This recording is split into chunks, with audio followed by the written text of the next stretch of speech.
Bueno, vamos a hacer una representación de la vía piramidal. La vía piramidal constituye la vía eferente que se encarga del movimiento voluntario. Y esta vía también la podemos encontrar como vía córtico-espinal o haz córtico-espinal, córtico de corteza y espinal de médula. Antes de iniciar, vamos a hacer un recuento de las estructuras, las cuales corresponden a la vía, que son la corteza cerebral, la cápsula interna, el tallo cerebral, que se constituye de mesencéfalo, protuberancia y bulbo raquídeo, y por último la médula espinal, que va a ser su última parada. Ahora, vamos a hacer la representación de la vía, estructura por estructura. La vía piramidal se origina en el área 4 de la corteza cerebral, es decir, la circunvolución precentral. Hay autores como Carbonell que afirman que la vía parte desde la corteza 1, 2 y 3, desde el área 1, 2 y 3, y tiene un 60% de su origen allí, y el otro 40% se origina en la circunvolución precentral. Sin embargo, vamos a manejarlo con que se origina en el área 4, ya que esta vía es netamente motora.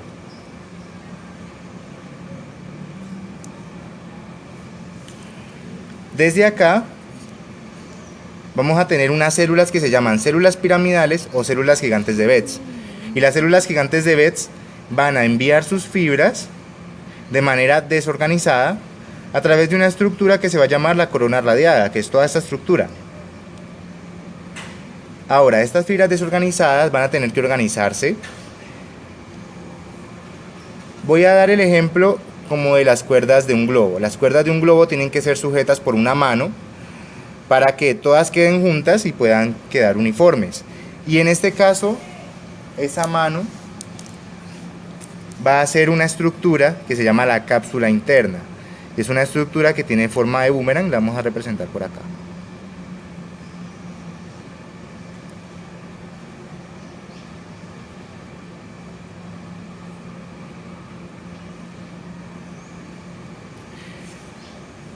Las fibras se alojan en la parte posterior de la cápsula interna, es decir, en el brazo posterior, que sería este de acá. Una vez las fibras se organizan, ya descienden a través del tallo cerebral. En cada una de las estructuras del tallo, mesencéfalo o pedúnculo cerebral, protuberancia o puente y bulbo raquídeo, en cada estructura va a descender por la parte anterior. Entonces, llevemos las fibras desde donde estábamos en corteza, descienden, se organizan en la cápsula, en el brazo posterior, y siguen su descenso a través de las estructuras del tallo cerebral. En la parte anterior de cada estructura, parte anterior mesencéfalo, pasa a la parte anterior de la protuberancia, parte anterior, y el bulbo raquídeo.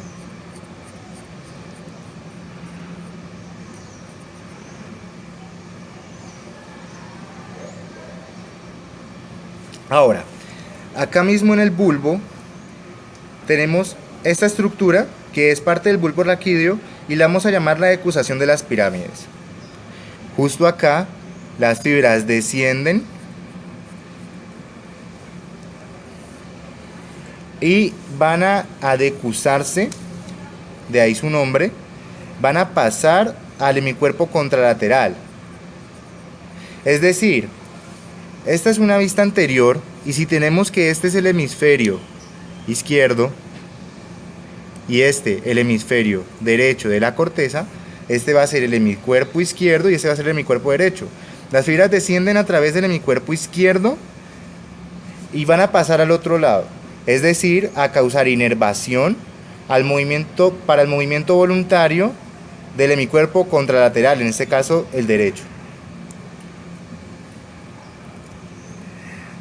Aquí en las pirámides vulvares, las fibras van a tener un descenso cruzado, o sea, se van a decusar, y un pequeño porcentaje de ellas va a bajar como una vía directa, teniendo una vía piramidal cruzada y una vía piramidal directa.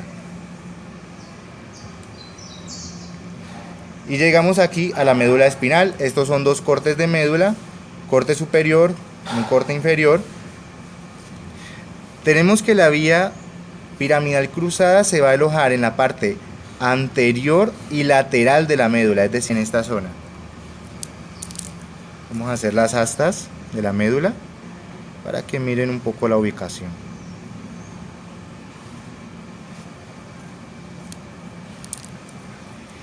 Y la vía piramidal directa va a descender hasta la parte anterior y medial de la médula, es decir, justo acá. Vía piramidal cruzada, vía piramidal directa. Y toda esta vía se constituye como motoneurona superior.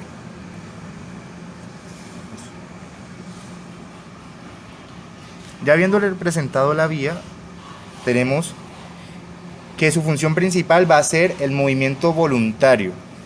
Es decir, una lesión en la vía antes de la decusación de las pirámides me va a causar pérdida del movimiento voluntario del hemicuerpo contralateral. ¿Qué lesiones podrían causarlo? Un trauma craneoencefálico, una lesión difusa encefálica o una enfermedad cerebrovascular, por ejemplo.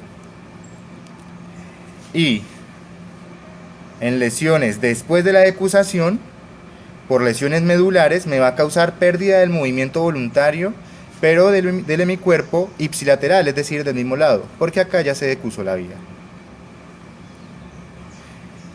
La principal manifestación de la lesión piramidal va a ser el piramidalismo, y este causa una espasticidad. A espasticidad le vamos a llamar un aumento del tono, que es una hipertonía.